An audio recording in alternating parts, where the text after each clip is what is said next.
परमात्मा को पाने तथा उसका वास्तविक लाभ प्राप्त करने के लिए पवित्र बाइबल में प्रमाण है कि प्रभु ने मनुष्य को अपना ही स्वरूप बनाया। 6 दिन में सृष्टि रचकर 7वें दिन विश्राम किया। कुरान शरीफ में प्रमाण है कि हजरत मोहम्मद को खुदा स्वयं कह रहे हैं कि मैंने तुम्हें उस परमात्मा की महिमा बताने के लिए भेजा है। वो परमात्मा कबीर है जिसने 6 दिन में सृष्टि रची तथा 7वें दिन तख्त पर जा विराजा। उसकी खबर किसी बाखबर से पूछ कर तो देखो। कृपया अवश्य सुनिए जगत गुरु तत्वदर्शी संत रामपाल जी महाराज के अमृत वचन। सत साहिब दर्शकों, मनुष्य को जब आर्थिक तंगी का सामना करना पड़ता है तो वह अलग अलग साधनों की तरफ दौड़ता है। एक ऐसी ही कहानी है राजस्थान के रहने वाले सोहन जी की। सोहन जी अपने जीवन में एक परमानेंट नौकरी चाहते थे, यानी इनकी तलाश थी कि इनकी सरकारी नौकरी लग जाए। सरकारी नौकरी पाने के लिए इन्होंने अपनी कुलदेवी से गुहार लगाई, लेकिन फिर भी इनको कोई राहत नहीं मिली। दर्शकों, आज सोहन जी का कहना है कि मैंने जब से संत रामपाल जी महाराज से नाम दीक्षा ली है, तब से मैं पूर्ण रूप से सुखी हूँ और मुझे सरकारी नौकरी भी मिल गई है। दर्शकों, आइए जानते हैं कि इसके पीछे की सच्चाई क्या है। सुनते हैं सोहन जी की कहानी, उन्हीं की जुबानी। सर नमस्कार। नमस्कार सर जी। सर क्या नाम है आपका? सोहन दास। सर कहाँ से आए हैं आप? पाली राजस्थान से। सर क्या काम करते हैं आप? मैं आईए की पोस्ट पे हूँ, इंफॉर्मेटिक असिस्टेंट। संत रामपाल जी महाराज से नाम दीक्षा लेने से पहले आप क्या भक्ति साधनाएं करते थे?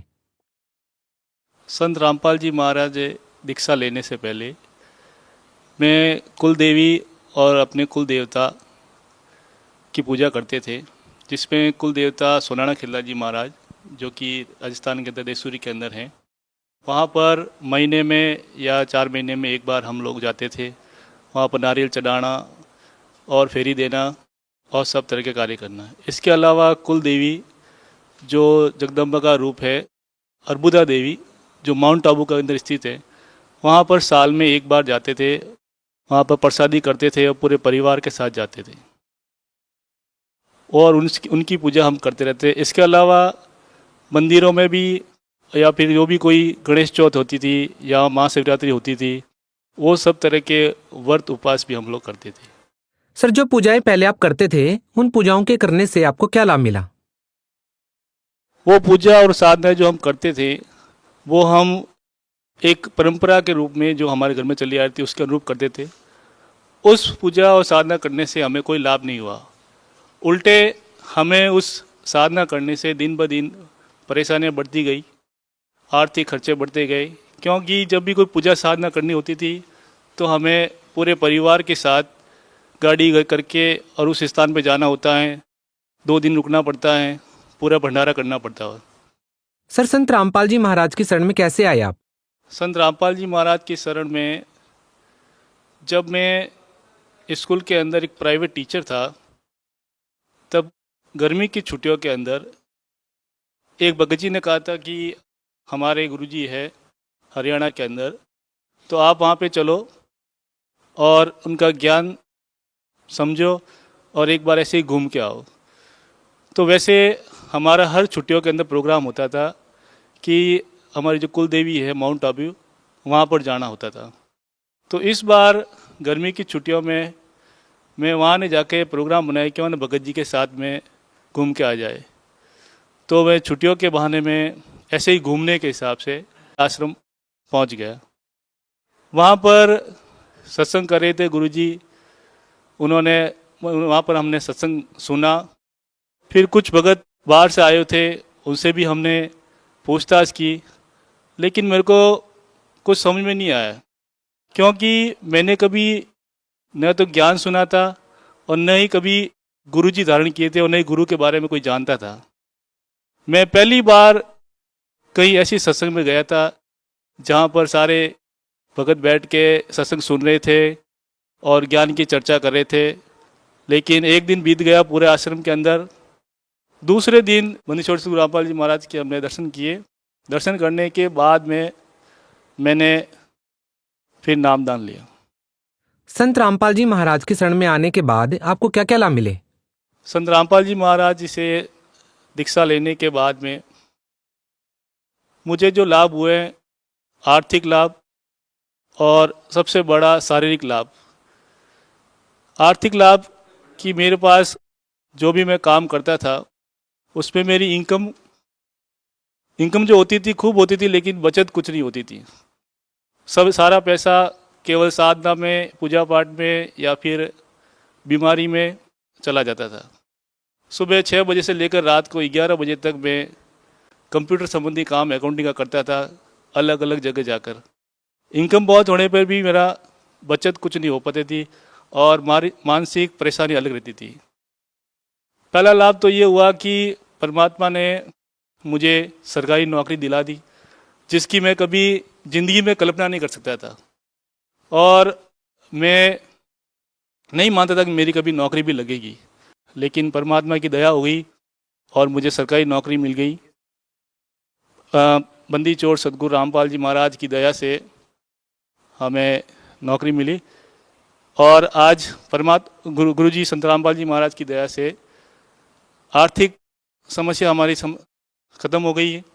इसके अलावा रहने के लिए जो मकान नहीं था, गुरुजी ने हमें मकान भी दिला दिया। और भगतमती जो हमारी पत्नी है, उनको पितृदोष की समस्या थी, उनको भूत प्रेत की समस्या थी। भूत प्रेत की समस्या ऐसी थी कि रात को वो, जब हम तो काम करके घर चले जाते थे, तो रात को वो उठ के रोने लग जाती थी। अगर वो किसी तरह की कोई आवाज़ सुनती, कोई ढोल थाड़ी या कोई नगाड़ा या कोई बैंड बाजा, तो अपने आप उसकी आंखों से आंसू बहने लगते थे। मैं पढ़ा लिखा होने के कारण इस बातों में ध्यान नहीं देता था, तो मैं उनसे रोज़ कहता था कि तू वैसे ही नाटक करती रहती है और ऐसे काम करती है। तो उसने ठान ली थी कि मैं आत्महत्या कर लूँगी। लेकिन संत रामपाल जी महाराज की शरण में मैं गया, तब मैंने नाम दीक्षा ली। नाम दीक्षा लेने के बाद में 4 महीने बाद भगतमती को मैंने बताया कि अगर आप भी वहाँ चलोगे तो आपका भी कष्ट निवारण हो जाएगा। भगतमती को लेकर पहले मैं बहुत से साधे संत के पास, बहुत से भोपा भोपी के पास, बहुत से थान थपड़े के पास गया।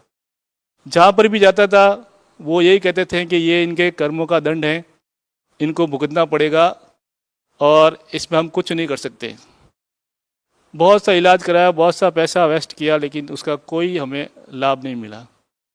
लेकिन 4 महीने बाद जब भगतमती ने आश्रम में गए और गुरुजी से नामदान लिया, गुरुजी ने जैसे ही उनके सिर पे हाथ रखा, केवल हाथ रखा था, सिर्फ हाथ रखते ही उनके जो जन्म जन्म के पाप कर्म या जो भूत प्रेत की बाधा थी वो उसी क्षण समाप्त हो गई। और जैसे ही भगतमती दर्शन करके बाहर आई, मेरे से मिली, तो उन्होंने कहा कि आज मैं ऐसा महसूस कर रही हूँ कि जैसे मेरे सिर से करोड़ टन का वजन उतर गया हो और अब मैं अपने आप को एकदम सहज महसूस कर रही हूँ। अब मेरे मन में कोई इस तरह का भाव नहीं हो रहा कि मैं मृत्यु को प्राप्त हुई या ऐसा कुछ करूँ। तो वो सबसे बड़ा चमत्कार देख के मैंने परमात्मा की शरण में और दृढ़ विश्वास हो गया मेरे को कि जहाँ पर मैंने सब साधु संतों के यहाँ, सब थान थपड़े के गया, वहाँ पर किसी के बस से कुछ नहीं हुआ और परमात्मा ने सिर्फ एक आशीर्वाद दिया है। उस आशीर्वाद मात्र से ही उसके सारे पाप कर्म नष्ट हो गए। इसके अलावा मेरी जो सबसे बड़ी थी प्रार्थना गुरुजी से कि गुरुजी हमारे रहने के लिए कुटिया नहीं है, आप अगर कुटिया की व्यवस्था करें। तो परमात्मा से हर बार अर्ज लगाते थे, तो परमात्मा ने वो भी अर्ज सुनी और हमें रहने के लिए एक घर दिया मालिक ने। सर, आप भगत समाज को क्या संदेश देना चाहते हैं? भगत समाज को मैं यही संदेश देना चाहूँगा कि जितने भी प्राणी हैं इस संसार में, सभी संत रामपाल जी महाराज का ज्ञान समझकर और खुद अपने विवेक से निर्णय लेकर कि क्या सच है क्या गलत है, और जो दूसरे साधु संत महात्मा जो बता रहे हैं ज्ञान, वो केवल बिना शास्त्र के ज्ञान बता रहे हैं। न उनके पास कोई शास्त्र अनुकूल साधना है, न कोई उनके पास ऐसे मंत्र हैं जो आपके पाप कर्मों का नष्ट कर सके। लेकिन गुरुजी जो बताते हैं रामपाल जी महाराज, वो शास्त्र आधारित साधना बताते हैं, पूरे पुस्तकों को खोल खोल के प्रोजेक्टर के माध्यम से बताते हैं कि देखो ये क्या लिखा हुआ है, ये सच है, ये झूठ है। और वो साधु संत हैं जो केवल पौराणिक या फिर अपने मन गढ़ंत कहानियां बना के दूसरों को भरमाते हैं। सर बहुत बहुत धन्यवाद। सच है। दर्शकों, अभी आपने सुने संत रामपाल जी महाराज से दीक्षा प्राप्त करके सुखी हुए भक्त के अनुभव। अब देखिए जगत गुरु तत्वदर्शी संत रामपाल जी महाराज के मंगल प्रवचन। समझदार हो जाए, ये अपना काम संभाल ले महाराज जी, फिर मैं भक्ति ये करूंगा, मैं और काम में को नहीं। परमात्मा चले गए। अब वो बच्चियां की शादी भी कर दी, बच्चों ने खेत का काम भी संभाल लिया और उनका पोता पोती भी हो रहे। तो परमात्मा गए, अगुवाई किसान भक्त अब होगी तो ना फुर्सत, आ जाओ ईब कर ले, भक्ति ले ले नाम। कहने लगा बाबा जी महाराज जी देखो छोटे छोटे बच्चे हैं, लड़के खेतों में काम करते हैं, मैंने पोते रखने पड़ते हैं, अभी मेरा काम पूरा नहीं हुआ है, फिर देखूंगा बच्चे पोते थोड़े ठीक हो लड़। परमात्मा ने बहुत कुछ समझाने की चेष्टा की पर कोई ना असर हुआ उसके नालायक। अब क्या हुआ, कुछ दिनों के बाद वो मर गया। ये तो समय आना ही है एक दिन। अब मृत्यु होगी उस भक्त की, लेकिन साधु सेवा का फल निष्फल नहीं जाता। परमात्मा कर्म बनवाते हैं ऐसे। उसके 2-4 बार गए, उसने सेवा की, उसके पुण्य बन गए साधु सेवा भगत की सेवा करने से। तो क्या देखा कि वो किसान मर के मृत्यु को प्राप्त होकर उन्हीं के घर में बैल बनकर खेतों में चल रहा है, अपने ही बच्चों के यहां।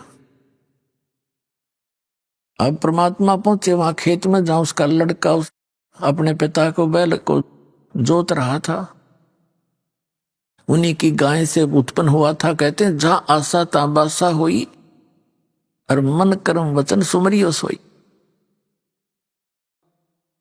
परमात्मा ने कहा कि भाई तेरे पिताजी कहाँ हैं? जी वो तो मृत्यु को प्राप्त हो गए महाराज, 4-5 वर्ष हो गए। अच्छा 4-5 वर्ष हो गए, कहा ठीक है। तो बैल वहीं बना हुआ था, उसके कान में जाके परमात्मा ने कहा कि भाई तू तेरे को कितना समझा था भले आदमी, देखी बैल बनकर खड़ा हो गया। अब भी मान ले मेरी बात, तेरी अजूनी छुटवा दूंगा, तेरा अभी शरीर छुटवा देता हूं और तुझे मनुष्य जीवन दिवा दूंगा। अब परमात्मा तो सबकी भाषा समझते हैं। वो बैल कह रहा मन मन में, अग बाबा जी तेरा दिमाग खराब हो रहा है, अब मैं मर गया, यहाँ कोई और बैल आ जाएगा और वो काम ठीक करे नहीं का तो मेरे बच्चा नानी नहीं हो जाएगी। अरे तेरा गजब हो, देख कहां तक का ठेका ले रखा है। परमात्मा बोले भाई ठीक है, मत मान। नहीं, कुछ दिनों के बाद वो बैल का जीवन भी पूरा होना ही था, फिर बन गया वो सर्प। सर्प की योनि में क्या होता है, अब कभी उसने थोड़े बहुत पैसे दबा रखे होंगे कि तो जमीन में 200-400 रुपये, और वो मृत्यु को प्राप्त हो गया, बता न पाया को ना। तो सर्प को ये चेतना रहती है, वो उस घर में घूमता रहता है आसपास उस क्षेत्र में जहां वो कभी धन दाब गया था। अब वो आया फिर अपनी वो बैंक बैलेंस संभालने के लिए सर्प उनके आंगन में घूमे, घर में जहां उसने को 100-200 रुपये दाब रखे थे, दबा रखे थे मिट्टी में, भूल भाल गया ना परिवार को पता। वो देख लिया, उसके पुत्रों की बहुओं ने पत्नियों ने शोर मचाई, सरप सरप। वो बेटे आए लठ लेकर और वो चला मोरी में से निकलने की चेष्टा कर रहा था, उसके 1-2 लाठी लागी कमर पे, जागे सड़ता बाहर। 1-2 डंडा लग गया, वो टूट गया बीच से। वो जाके एक बोझड़े में झुंड में पड़ा पड़ा अपना तड़प रहा। तब परमात्मा फिर गए, कहने लगे भगत अब भी मान ले मेरी बात ने? न बोला जी मान लूंगा, बता मैं, मेरा पीछा छुटवा दो।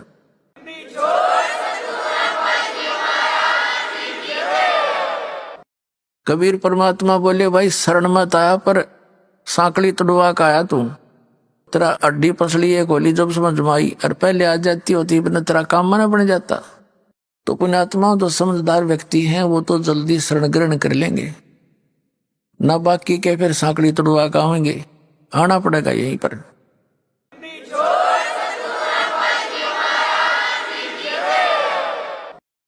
एक माई ने नाम ले रखा था, उसका पति था मिलिट्री से रिटायर्ड, पेंशन आवे और 5-4 बोतल शराब की उसने सस्ती मिल जावे उनके कोटे में कैंटीन से। तो उसने अपने पति को खूब समझाने की चेष्टा की। पहले हम भी घर घर जाते थे, दास भी, मैंने भी खूब समझाने की चेष्टा की, भाई भक्ति कर ले, बोला देखांगे ही बानी। अब वो उसकी पत्नी कहती जी यू शराब नहीं छोड़ता, शराब वाली लत से इसमें। अब उसने वो फरी की बोतल सस्ती दिखे थी, उससे न बढ़िया मान रहा था मृत। 4-5 वर्ष के बाद उसका गले में कैंसर हो गई और सारा ट्रीटमेंट करा लिया, लास्ट स्टेज पर आ गई। ने बोला ये मेरा केरा होगा। उसकी पत्नी बोली मेरे पास तो एक केरा है, तू वहां चल, करोथे आश्रम में थे। तब कहता मैंने कहीं ले चल, मैं वहीं चल पड़ूंगा। बता, जब दुर्गति होली और जब ठीक ठाक शरीर था, जब तब बकवाद बाम थी, वह वहां लेकर आई। मैंने देखा वहां पे ये वही भगत है, वही है जी। मैंने उससे कहा क्यों भाई, जब तक हमारी बात तने कड़वी लाग गई थी उस पर बोला नहीं जाए, नो आख्या में पानी पड़े, गलती बन गई, नो सच करे भाई। देखो तब बात ने घड़ी बिगाड़ ली। नाम ले ले, भक्ति करे, तेरे जितने सांस रह रहे हैं इसमें अपनी परमात्मा की भक्ति कर ले, तेरे मनुष्य जन्म जरूर मिल जाएगा। कति खत्म तू हो लिया। तो आज न्यू बोली उसकी पत्नी, में लाइए न्यू हो इसने, मन तो बेरा था तो खत्म तो हो लिया, इसके बाद दृढ़ विश्वास भी ना बना इतना। मैंने कहा जब तू दृढ़ विश्वास कर लेगा तेरी कैंसर भी ठीक कर देगा।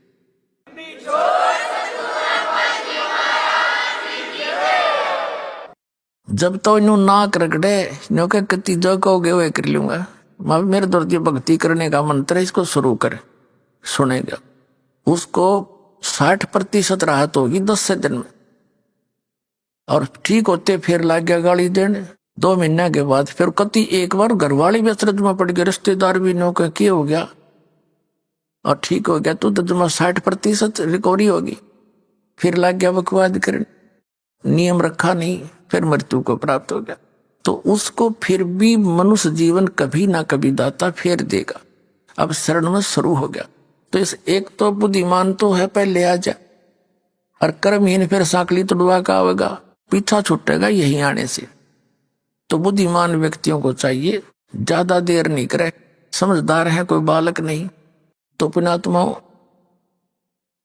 इस प्रकार इस परमात्मा की शरण में आने से आप जी को एक विशेष राहत मिलेगी, और जो संसारिक सुख है वो भी मिलेंगे, और जो आपके ऊपर प्रारब्ध के संस्कार कर्म आवेंगे वो भी पाप कर्म वो ठीक होंगे।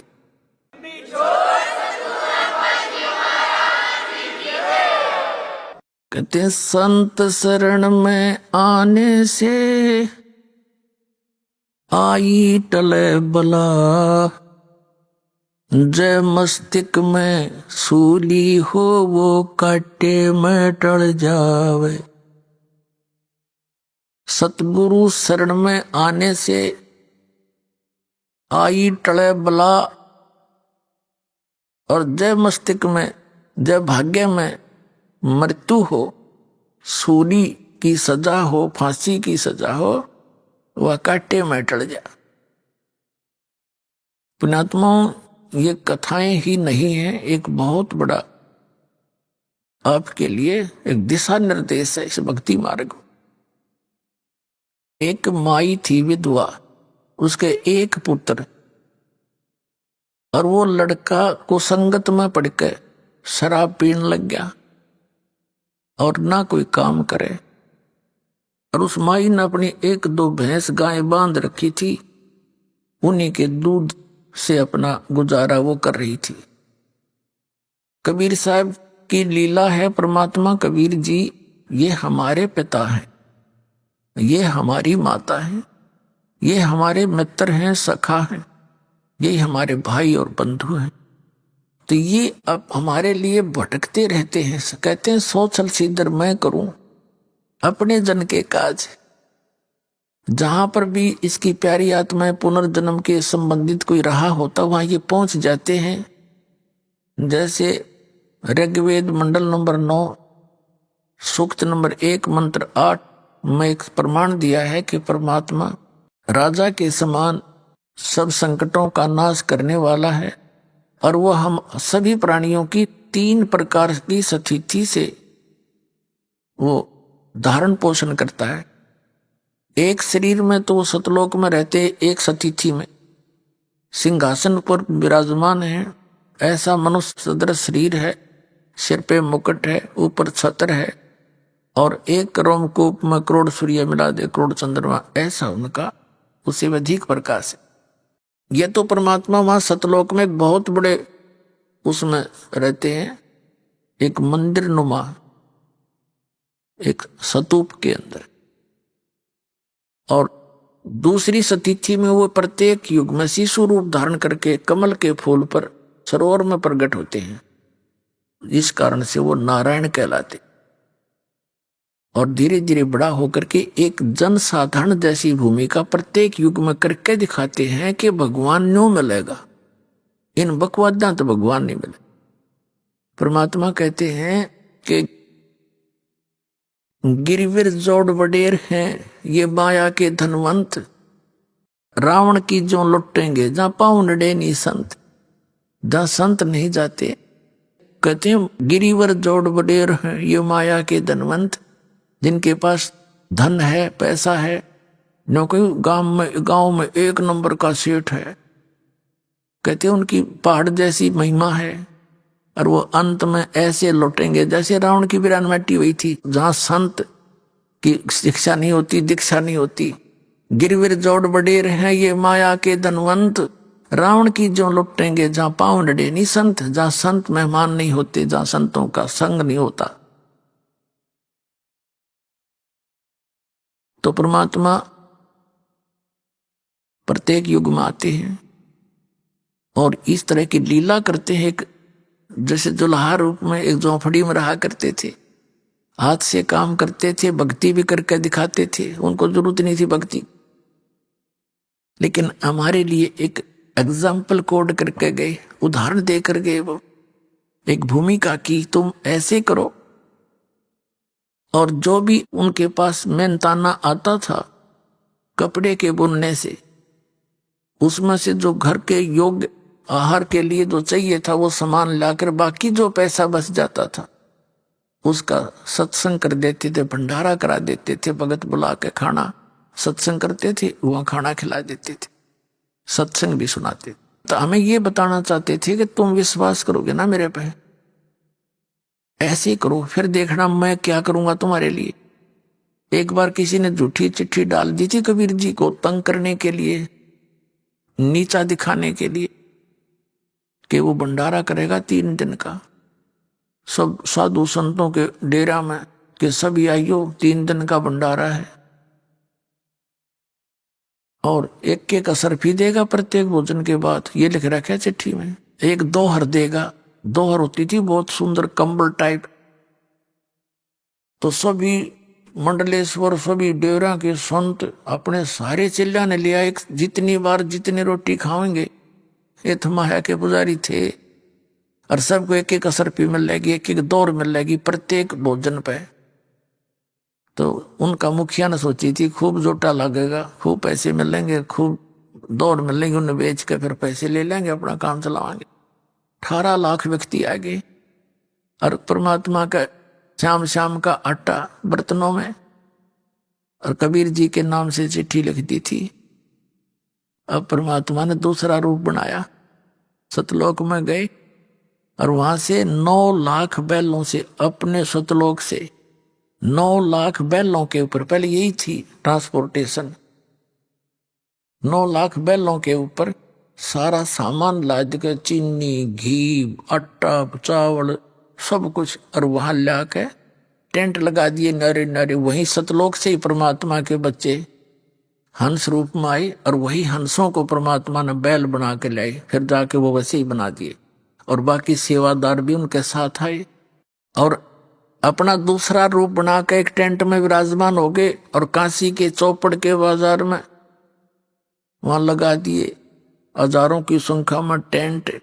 और उन टेंटों में नो कारण ढेर के ढेर पूरियां के न्यारे, चावल के अलग, दूध के डेग भरे हैं और आटा की बोरियां के नरेट। और वहां कहते बिना पकाया पक रहा। अब आते ही 18 लाख आदमी का खाना खिलाना, हाथ पांव फूल जा पूरे प्रधानमंत्री के 18 लाख आदमियों को जो एक बार रोटी देनी पड़ जाता है। एक टेंट में आप बैठ के, कहा मेरा केसो नाम है, बंजारा। बंजारा होते हैं बिजनेसमैन, पहले वो वणिज करते थे, बंजारे होते थे, बैलों के ऊपर सामान लेकर इधर से उधर, एक मंडी से दूसरी मंडी में बैलों पर सामान लाद कर ले जाते थे, वहां से बेच कर दूसरा सामान लाते थे, जैसे आजकल ट्रक हो गए। इससे पहले बैलगाड़ियां होती थी, पहले उससे पहले बैलों के ऊपर ये ट्रांसपोर्टेशन होती थी, ट्रांसपोर्ट का काम है। उनको बंजारे कहा करते थे। तो 3 दिन तक 18 लाख व्यक्तियों को 3 दिन और रात, दिन रात भंडारा चला, खुला भंडारा, गैब का बिन चिट्ठी बिन नाम। तो 3 दिन तक प्रत्येक खाने के बाद जो खाना खा के उठे वहां पहुंच जा लाइन में, एक असरफी और एक दोहर उसको भगत सेवादार प्रदान कर रहे हैं, पालक बैठे हैं टेंट में। सब उनका तो बस वो माया पुजारी थे, उन्हें तो माया चाहिए थी, एक 3 बार खावा था दिन में रोटी। 18 लाख आदमियों को 3 दिन तक छका दिया कति, और फिर भी बचा रह गया सामान। तो कबीर साहब कहते हैं, कल पे कारण कौन है कर सेवा नहीं काम, मन इच्छा फल देऊंगा जो पड़े मेरे ते काम। अब वो ये बताया है कि जैसे मैं एज ए कबीर भक्त एक रोल कर रहे थे, यदि तुम ऐसे चलोगे और तुम पर कोई फिर ऐसी आपदा आवेगी तो वो आपदा गौड़ सतरते ही दूर हो सके थी, जीव के बस की नहीं थी।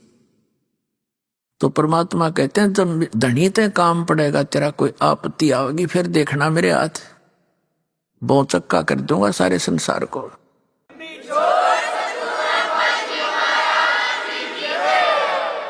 तो परमात्मा कहते हैं, सो छल छिद्र मैं करूं अपने जन के काज। तो ये दूसरी स्थिति। फिर तीसरी स्थिति में परमात्मा कैसा रोल करते हैं, वो कहीं भी एक साधु रूप बनाकर प्रकट हो जाते हैं। पहले तो ना तो कोई कन्वेंस थी और ना ही कोई ऐसा टेलीकास्ट था कि अभी एक आदमी कहीं रह रहा है तो उसका 6 महीने तो पता नहीं चला किसका है, कौन है। तो ऐसे उस नगर में, उस गांव के बाहर जहां वो विधवा बहन रहती थी, उसका पुत्र निकम्मा हो गया था, उस नगर के बाहर परमात्मा कबीर जी एक साधु रूप में रहा करते। और परमात्मा बताया करते थे कि मेरे कई आश्रम हैं भाई, मैं 1-1 महीना आपके आश्रमों में रुकता हूं। अब जैसे परमात्मा साधु रूप में उस आश्रम में आते थे, 1 महीना या 2 महीने रुकते थे, फिर चले जाते। तो जितने भी वहां भक्त थे, छोटे गांव हुआ करते, 10-20 घर उनका उपदेशी थे। तो उन सभी उपदेशी परिवारों ने गुरुदेव की सेवा के दिन बांट रखे थे कि प्रथमा को हम भोजन खिलाएंगे, द्वितीया के दूसरे का, तृतीया को तीसरा, यानी सभी अपना बांट कर उनकी सेवा का फल ले रहे थे। आश्रम में गुरुजी और साथ में दो चार जो भक्त रहते थे वो वहाँ खाना नहीं बनाते थे, उस नगर से ही सारा दिन का दोनों समय का भोजन जाता था। अब गुरुजी का भोजन के लिए सबका नंबर लगा हुआ था। एक बहन का नंबर आ गया और उस दिन उसका दूध फट गया। तो बहन ने सोचा भी गुरुजी का आज हमारा भोजन का नंबर है और खीर नहीं बनाई तो फिर क्या सेवा करी। दूध खत्म हुआ तो वो अपनी पड़ोसन के पास गई जिसके भैंस गाय दूध देती। किसके पास? उस विधवा के पास जिसका इकलौता पुत्र था और वो निकम्मा हो गया था। उस बहन से जाकर उसने कहा, कुशल हो बहन। अब जैसे कोई किसी से वस्तु मांगने जाते हैं तो सीधा ही नहीं कहा जाता, अगर मुझे फला वस्तु की जरूरत है ला दे। आदमी औपचारिकता करता है, बैठता है, कुशल मंगल पूछता है, फिर उसका मूड देखता है और फिर उससे प्रार्थना करता है कि मुझे उस चीज की आवश्यकता थी। उस बहन ने कहा कि परमात्मा की सेवक बहन ने कहा उस विधवा बहन से कि कुशल हो बहन। अब उसको कहा, आजा बहन बैठ जा, और अपना सारा दुख रो दिया कि क्या कि कुशल हो। छोटे से इस बच्चे का पिता मर गया था और मैंने इस उद्देश्य से दूसरी शादी भी नहीं कराई कि मेरे बेटे की वीरान माटी हो जाएगी, ना जाने कौन किसा मिल जाएगा, इसको दुख हो जाएगा। तो मैंने इसको जैसे तैसे पाल पोस कर बड़ा किया, सोचा था भी काम में हाथ बटा होगा, ये निकम्मा हो गया। पैसे ले जाता है, घी बेच कर गुजारा करती हूँ, दूध नहीं बेचते थे पहले, और पैसे नहीं छोड़ता एक भी, सारे पैसे ले जाता, शराब पीवे। ऐसे कहकर वो फूट फूट कर रोने लगी। 50 वर्ष की उम्र हो गई थी। तो उस बहन ने समझाने की चेष्टा की कि बहन देखो, परमात्मा के सत्संग में चला करो हमारे साथ। आप देख रहे हो हमारे घर में भी ऐसे ही सब होया करता था, शराब भी पिया करते थे, सब छोड़ छाट गए। तो वो कहने लगी, बहन मैं नहीं जा सकती क्योंकि तुम्हारे तो पति सिर पे हैं, तुम्हें तो लोग कुछ कहेंगे नहीं और मेरे बारे में 100 बात बनावेंगे। अब उस समय तो वह बहन ज्यादा बता नहीं पाई। उसको कहा, बहन मुझे एक तेरे पास एक काम आई हूं कि ऐसे ऐसे मेरे दूध फट गया, गुरुजी का भोजन बनाना था और सूखी रोटी कैसे ले जाऊं, मुझे उधारा दूध दे दे। वो कहने लगी, बहन उधारा तो दो को ना, और ये दूध काट कर रखा था बाल्टी में, सारा का सारा उठा कर उसके पात्र में डाल, अक ले जा, उधारा नहीं वैसे ले जा तू फ्री में। उस बहन ने कहा, कुछ तो रख ले, अगना सारा ही ले जा उससे। कद भाग जगह मेरे संता के सेवा का। देख परमात्मा की दया होती है, उसमें ऐसी प्रेरणा बढ़ती, यहां से शुभ कर्म शुरू हो जाते हैं। अब वो बहन उस दूध को लेगी, खीर बना के उसने तो अपना वो कर्तव्य पूरा किया। एक दिन के बाद फिर उसने खुद विवश होना पड़ा उस उपदेशी बहन ने इस बात पर विचार करने के लिए कि ये बहन के या तकती देवी है, इतना कुर्बान ये तो हम भी ना कर सकते। कोई हमारी भगत बाण मांगना हुआ बहन तो हम भी नहीं दे सकते, इन्हू सारा का सारा दे। तो इसमें जगह है भगवान की। उसके पास वह बैठने लगी, जा जाकर जिक्र करने लगी, समझाने लगी कि बहन समाज की तरफ नहीं देखा करते। परमात्मा बताते हैं, लोक लाज ना कीजिए निर्भय हो रहिए, यो मन संतों दीजिए तो गोविंद पाइए। लोक लाज मर्याद जगत की तरण जो तोड़ बगावे, जब कोई राम भगत गत पाव। फिर उसने कथा सुनाई, उस बहन ने कथा सुनाई कि आपने मीराबाई की कथा सुनी है। मीराबाई मंदिर में जाया करती थी, बचपन से ही भगवान की भक्ति में लगी हुई थी। उसका विवाह हो गया था। विवाह हो गया था 4 वर्ष के बाद उसका पति राजा भी था और राजा की मृत्यु होगी, विधवा होगी मीराबाई। देवर गद्दी पर बैठ गया, संतान कोई थी को नहीं। तो उसके देवर ने मंदिर में जाने के लिए उसको मना कर दिया कि पहले तो मेरा भाई जीव था और लोगों का मुंह बंद था, और ठाकुरों की लड़की, पहले ठाकुर घर में जन्म था इस मीराबाई का, और ठाकुरों की बेटियां और पत्नियां औरतें घर से बाहर नहीं निकलती थी, पर्दों में रहा करती थी। लेकिन मीराबाई मंदिर में अवश्य जाती थी।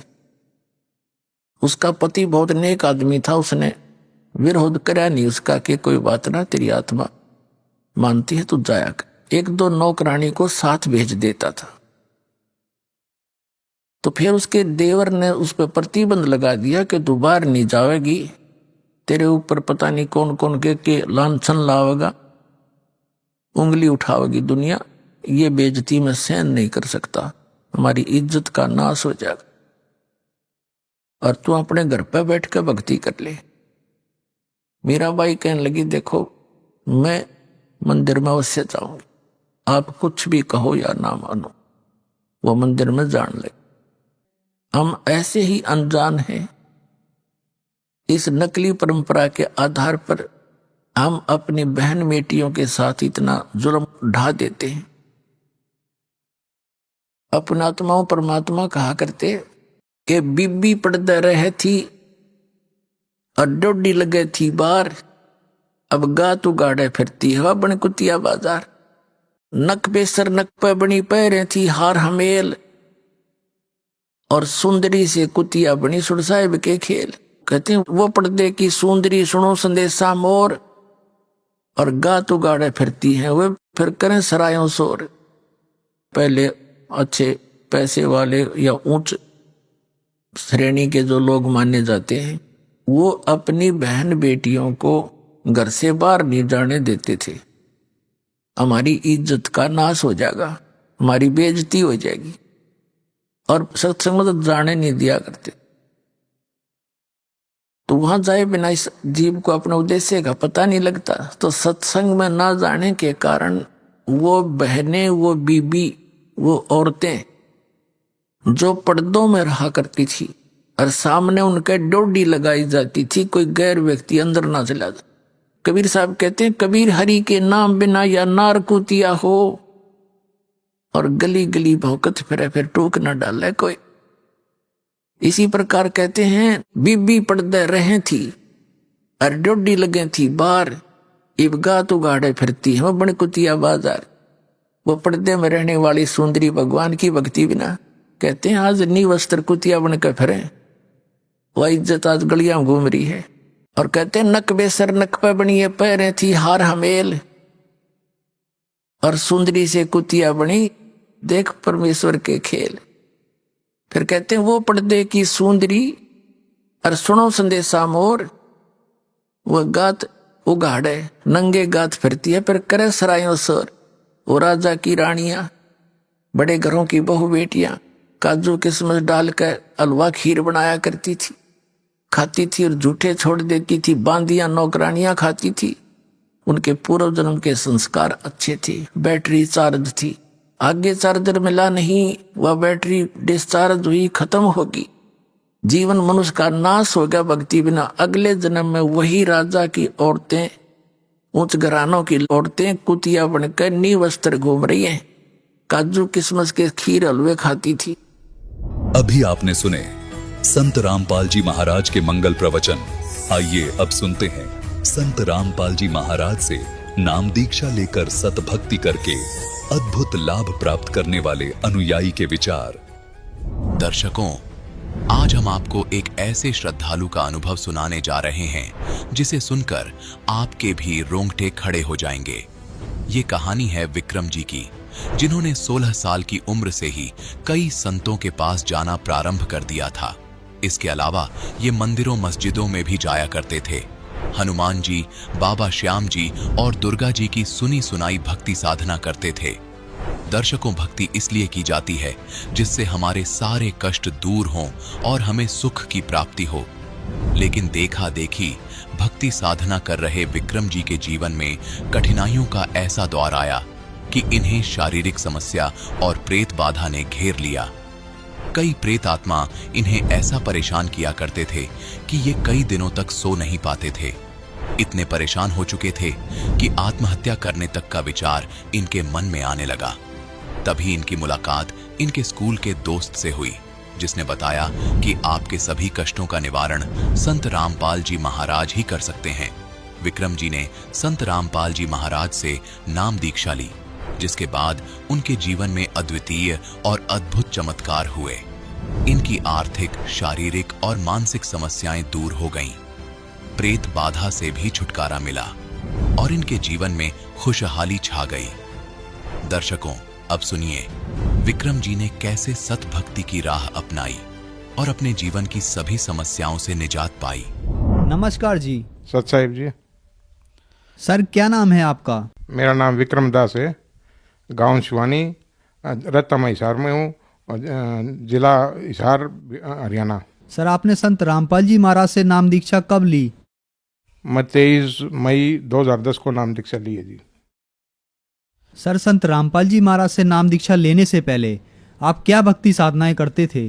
सर जी, ऐसा है, मैं 16 साल की अवस्था में संतों के पास, ऋषियों के पास और मंदिर मस्जिदों में जाना शुरू कर दिया था जी। जैसे घरेलू जो हनुमान जी की, श्याम जी की, दुर्गा माँ की, इनकी पूजा तो करता ही करता था। आदि इनके संतों के भी प्रवचन सुनता था और मेरे जो तकलीफ थी वो बढ़ती गई। जो मैं संतों के पास जाता था, जो मैं मंदिरों में जाता था और मेरे जो है तकलीफ बढ़ती गई। मैं 48 साल का हुआ जब तक इतना हो गया था जी कि मेरे अंदर सैकड़ों भूत इकट्ठे हो गए थे। एक बार बचपन में मैं खेल रहा था बच्चों के साथ, तो उसमें ऐसा था कि जो हारेगा उसको दूसरे भक्त 100 मुक्के मारेंगे। जब मेरा नंबर आया तो मेरे मुक्के पड़ने लगे, तो मेरा अंदर से ऐसा आभास हुआ मेरे शरीर के अंदर काफ़ी आत्माएं हैं। उस टाइम में बच्चा होने की वजह से मतलब माता पिता के आगे समझा नहीं सका उनको, और जो मेरी उम्र बढ़ती गई मैं इस चीज़ से दुखी और चिंतित रहने लग गया, भाई तुम्हारे के अंदर अन्य आत्माएं काफ़ी है। सर, जैसा कि आपने बताया, आप बहुत सारे देवी देवताओं की भक्ति करते थे, खाटू श्याम को भी मानते थे और बजरंग बली की भी भक्ति करते थे। तो सर, इन सभी भक्ति साधनाओं से आपको क्या क्या लाभ मिले? ऐसा जी, लाभ तो इनसे कुछ नहीं मिलना था। मेरी तबीयत ज़्यादा खराब होती गई, मेरे भूत प्रेत बाधा बढ़ती गई। अंत तक ऐसा हो गया था जी, मैं एक महीना लगातार सोया नहीं था। जब भी मुझको नींद आती थी रात को, उसी टाइम मेरे जो है मुंह पर थप्पड़ आके लगते थे, मेरी पिटाई होती थी।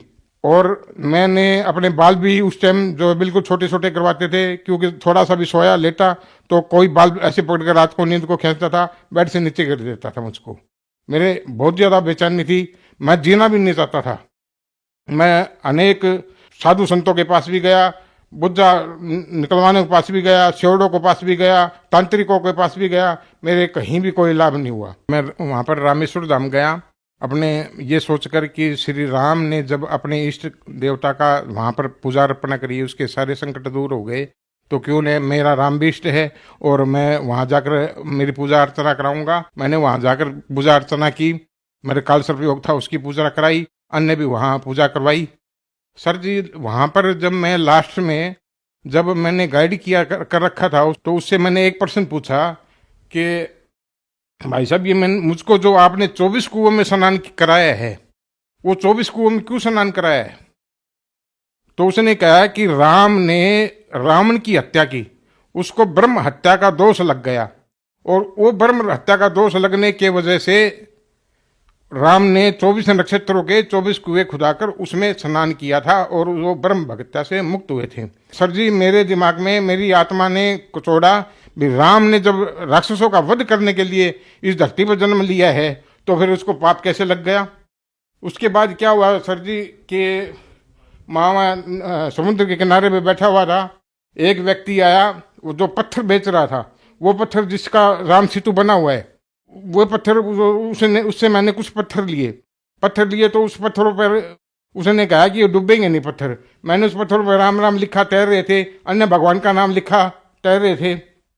मैंने अष्टपद लिखने शुरू कर दिए तो भी पत्थर तैर रहे थे, और जो समुद्र के किनारे अन्य पत्थर पड़े थे उन पर राम राम लिख के पत्थर तैराना शुरू किया मैंने, वो सब पत्थर डूब रहे थे।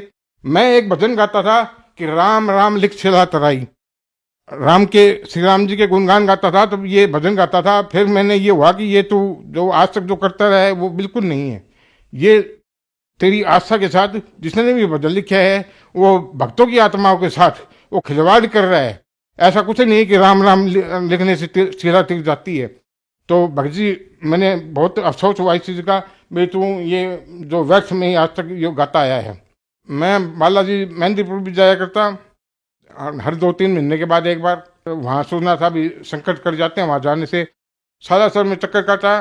तो वहाँ पर कोई एक पीढ़ी से बैठे, कोई 20 साल से बैठे, किसी के भूत, सबके अंदर भूत है, वो किसी के भूत नहीं निकल रहे। मेरा दिल को टूट गया, मैं वहाँ से वापस आ गया।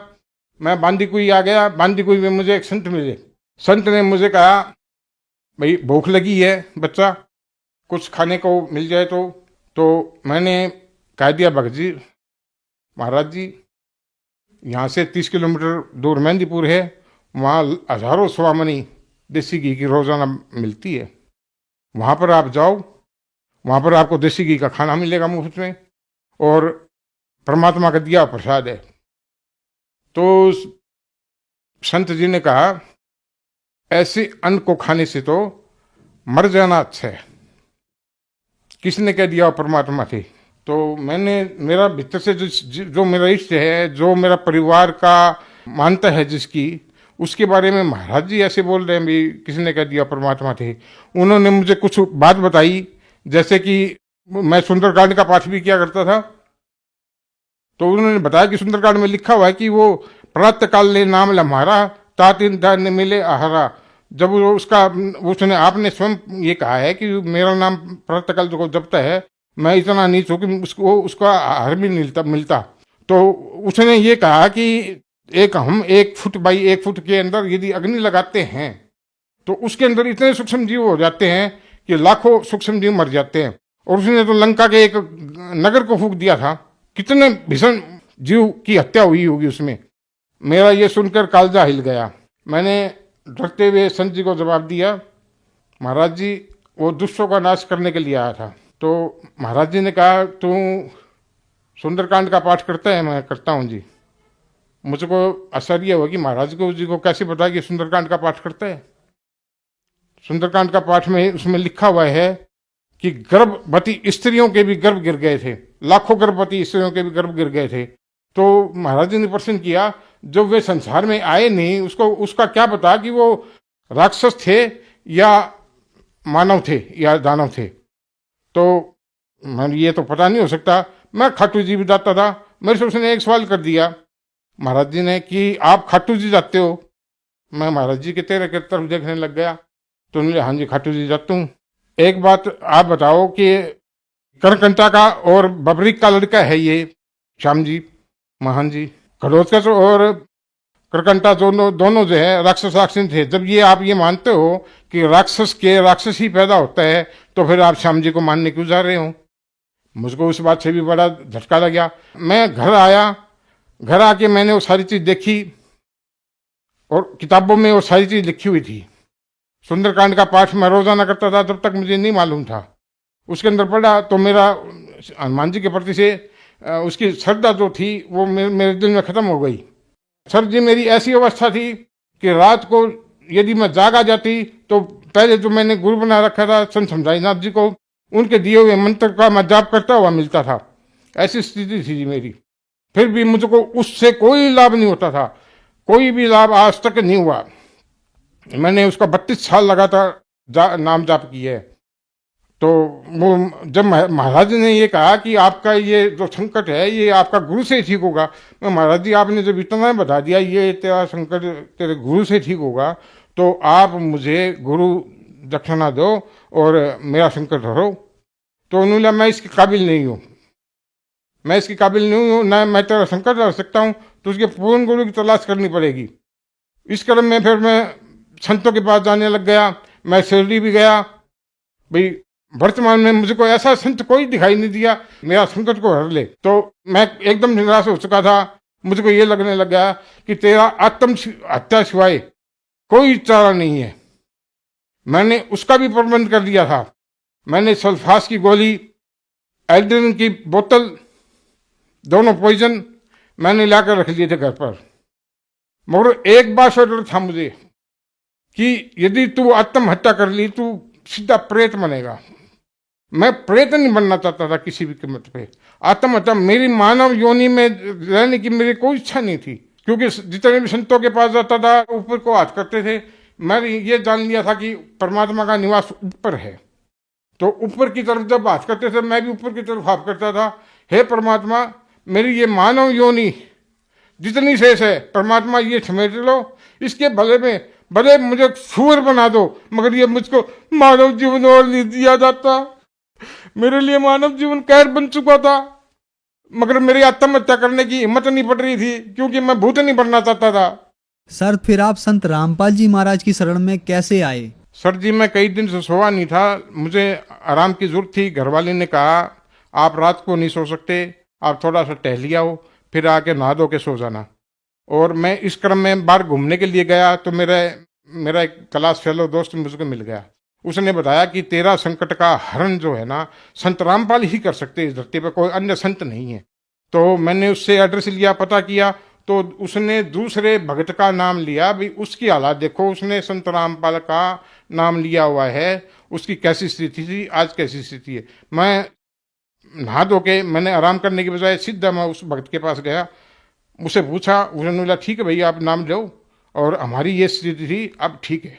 सर जी, हम आश्रम जाने के बाद हम कई देर बैठे रहे, विचार विमर्श करते रहे। न तो मुझे संत रामपाल जी महाराज का कोई ज्ञान पता था, न ही संत रामपाल जी महाराज के बारे में पता था, ना ही मैंने कभी फोटो में, टीवी में या किसी अन्य स्थान पर संत रामपाल जी महाराज का चित्र देखा था। हम बैठे हुए थे, बात कर रहे थे, कुछ भगत वहां पर मुझे ज्ञान समझा रहे थे, मगर मैं पुराना रंग में रंगा हुआ था। परमात्मा तो निराकार है, परमात्मा तो ज्योति स्वरूप है, परमात्मा को जिस रूप में याद करो आ जाएंगे।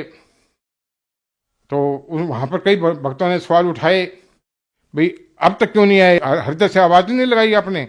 मैं लगाई हृदय से आवाज, तो क्यों नहीं आए? मेरे इस चीज का बड़ा दर्द हुआ, ये बात तो सही कह रहे हैं, आज तक क्यों नहीं आए, ऐसे आने वाले थे। तो हम भक्त जी हम चर्चा कर रहे थे, उसी दौरान संत रामपाल जी महाराज वहां पर आए, स्टेज पर चढ़ के सब भक्तों को आशीर्वाद देकर चले गए। वहां पर हम थोड़ी ही संख्या में भक्त थे उस समय, और सब ने खड़े होकर दंडवत प्रणाम की। मैंने भी खड़ा होके देखा, मैंने भक्त जी पृथ्वी पर लेटे हुए प्रणाम कर रहे हैं, किसको कर रहे हैं? क्यों कि मेरे दिमाग में तो ये था भी संत जी का जो वेशभूषा है, सिर के ऊपर बड़ा सारा पगड़ होगा, कानों में मोटे मोटे कुंडल होंगे, गला में कई रुद्राक्ष की मालाएं होंगी, भगमा चोला होगा, खड़ाऊ होंगी, एक हाथ में मोरपंखी होगी, एक हाथ में ओक्का की नय होगी, 5-4 भगत साथ चलते होंगे, उनके हाथ में ओक्का होगा, धुआं के अंदर छल्ले बनाते हुए चलता होगा। मेरे दिमाग में ऐसी छवि थी उस समय, जिस समय मैं आश्रम में गया तो मैंने देखा भी ये प्रणाम कर रहे हैं, मुझको दिखाई नहीं दे रहा, या क्या व्यवस्था है। तो ऐसे मैंने तो नाम लेना है, आज ही लेना है, जरूर लेना है, मुझको ज्ञान बाद में आ जाएगा समझ में। और मैंने नाम फार्म भर दिया। नाम भरने के बाद जब मुझे नाम देने के लिए जब टीवी के आगे बिठाया गया, भगत जी, जब मैंने गुरु जी का चेहरा देखा तब मुझे पता लगा ये महाराज जी, संत रामपाल जी महाराज जी तो जो पंडाल के अंदर आए हुए थे, आशीर्वाद सबको देके गए थे, वे ये थे, गुरु जी ये हैं, ये आडंबरों से दूर है। क्योंकि आज तक मुझको जो जितने भी साधु संत मिले हैं, जितने भी तांत्रिक मिले, सब मुझको ठगने वाले मिले थे और सब आडंबर करते थे। मैंने वहाँ नाम दीक्षा ली। सर जैसा आपने बताया कि आपको भूत प्रेतों की बहुत समस्या थी, इसके इलाज के लिए आप बहुत सारे संत महात्माओं के पास भटके और आप मेहंदीपुर बालाजी भी गए, सभी देवी देवताओं की आपने पूजा भी की, लेकिन इससे आपको कुछ लाभ नहीं मिला। तो फिर आपको संत रामपाल जी महाराज की शरण में आने के बाद क्या क्या लाभ हुए? सर जी, संत रामपाल जी महाराज के शरण में आने के बाद जो मुझे लाभ मिले हैं उसकी गिनती कराने लग जाऊं तो समय ही कम पड़ जाएगा, मगर मैं आपको मोटी मोटी 5-4 बात बताता हूँ स्टार्ट की। मैं संत रामपाल जी महाराज के शरण में जब नाम दीक्षा लेने के लिए गया, सबसे पहले वहाँ पर मैंने एक अरदास लगाई, गुरुजी मेरे शरीर में जैसे 2 पाटों में सूली लगी होती है और वो चुभन होती है, उनके बीच में मैं हूँ, ऐसा मुझे बार बार महसूस हो रहा है। और ये चुभन बहुत भारी होती है, मेरे सारे दिन शरीर में पाड़नी सी लगी होती है, खाज खुजली होती है। तो संत रामपाल जी महाराज ने कहा कि परमात्मा दया करेंगे। सर जी मैं वहां से आ गया तो मैंने 12-30 सिगरेट पी ली। मैं 6 दिन बाद वापस आश्रम में गया। आश्रम में उस साथ मेरे बच्चे भी साथ में गए नामदान लेने के लिए। भक्तमती का और लड़की का जो नामदान कराने के लिए फार्म भराने के लिए गए तो वहां पर एक छोटी सी बच्ची आई, अंकल आपका नाम खंड है। मैं बेटे मेरा नाम खंड क्यों है, नाम कैसे खंड हो गया? बोला अंकल आपने बीड़ी पी ली इसलिए आपको गुरुजी से आज्ञा लेकर दोबारा नाम उपदेश लेना पड़ेगा। मैं क्यों? तो नुबली ऐसे उसने जो बात बताई मुझको, ऐसे ऐसे सुषमना होती है, इंगला पिंगला सुषमना होती है, सुषमना बंद हो जाती है, ऐसे हमारे शरीर के अंदर ये 8 कमल बने हुए हैं, इसके अंदर से ही हमें गुजर के जाना है। उसने जो 10 साल की लड़की थी उसने जो मुझको ज्ञान बताया वो उसका ज्ञान सुनकर मैं दंग रहेगा। इस संत के आश्रम में एक 8-10 साल की बच्ची और तुझको ये बता रही है तो संत कितना महान होगा। एक तो मैं 3 डब्बी रोजाना सिगरेट पीता था, उसके अतिरिक्त बीड़ी भी बहुत पीता था। मैंने गुरुजी से अरदास लगाई, गुरुजी ये छूट नहीं रही है। संत रामपाल जी महाराज ने कहा बच्चा छूट जाएगी, अब नहीं पिएगा। मैं घर वापस आ गया। रास्ते के अंदर कुछ लोग बीड़ी सिगरेट पी रहे थे, उसका धुआं मुझको ऐसी एलर्जी करी कि वहाँ मेरा जी घबराने लग गया और उल्टी पड़ने शुरू हो गई मुझको। मैंने महसूस किया कि गुरुजी के आशीर्वाद से जब आज गुरुजी ने कहा अभी छूट जाएगी तो आज तेरी बीड़ी सिगरेट से एलर्जी होगी। संत रामपाल जी महाराज के नाम दीक्षा लेने के बाद मेरे जो शरीर में चुभन थी वो भी खत्म हो गई। मेरी आर्थिक हालात भी इस दौरान बहुत काफ़ी कमज़ोर हो गई थी। गुरुजी से अरदास लगाई। उस टाइम में MCX का सट्टा बाजार का काम किया करता था। संत रामपाल जी महाराज ने मना कर दिया कि आपको ये काम नहीं करना, ये सट्टा का काम है, आप काम बंद कर दो। मैंने गुरुजी से अरदास लगा के 4 महीने का समय मांगा। 4 महीने बाद में हम जो है काम बंद करना था। मैं और मेरे लड़का ने ये सोचा था कि हम दोनों ही साथ जाके नौकरी करेंगे। संत रामपाल जी महाराज ने हम पर ऐसी दया करी, हमने सट्टा का काम छोड़ दिया और गुरुजी संत रामपाल जी महाराज से फिर हमने अरदास लगाई भी हमें अब दूसरा काम के लिए जो है रोजी रोटी का सवाल है। संत रामपाल जी महाराज ने कहा कि बैग का काम कर लो। हमने बैग का काम किया। सर जी आज जो है मेरे पास 50 कर्मचारी है, हम बैग बनाते हैं। जो हम खुद नौकरी के लिए बात कर रहे थे आज 50 व्यक्ति जो है मेरे यहाँ नौकरी करते हैं। परमात्मा ने ऐसी सुंदरता दी है। मेरे शरीर में जितने भूत प्रेत थे और मेरे घर में जितने भूत प्रेत थे, यहाँ तक कि मुझको कुछ दिखाई भी देते थे, वो सब बाधाएं जो है आज के दिन बिल्कुल नहीं है। जो मैं दर की 32 साल ठोकरे खाता रहा, संत रामपाल जी के बताए हुए मार्ग पर चलने के बाद मैंने 1 साल के अंदर अंदर ये सब इन चीज़ों से मुक्ति पा ली। सर जो दर्शक आपको देख रहे हैं उनको आप क्या संदेश देना चाहते हैं? सर जी मैं सभी समाज को ये संदेश देना चाहता हूँ कि आज संत रामपाल जी महाराज का सत्संग बहुत से चैनलों पर चल रहा है, उनको सुनो और उसके ज्ञान को समझो, आप फिर शरण में आओ। ये परमपिता परमात्मा स्वयं जो है आपका सरल रूप धारण करके इस पृथ्वी पर आए हैं, हम जीवों के उद्धार के लिए आए हैं। संत रामपाल जी महाराज से नाम दीक्षा लो और अपना कल्याण कराओ। सत साहिब। धन्यवाद सर। सत साहिब।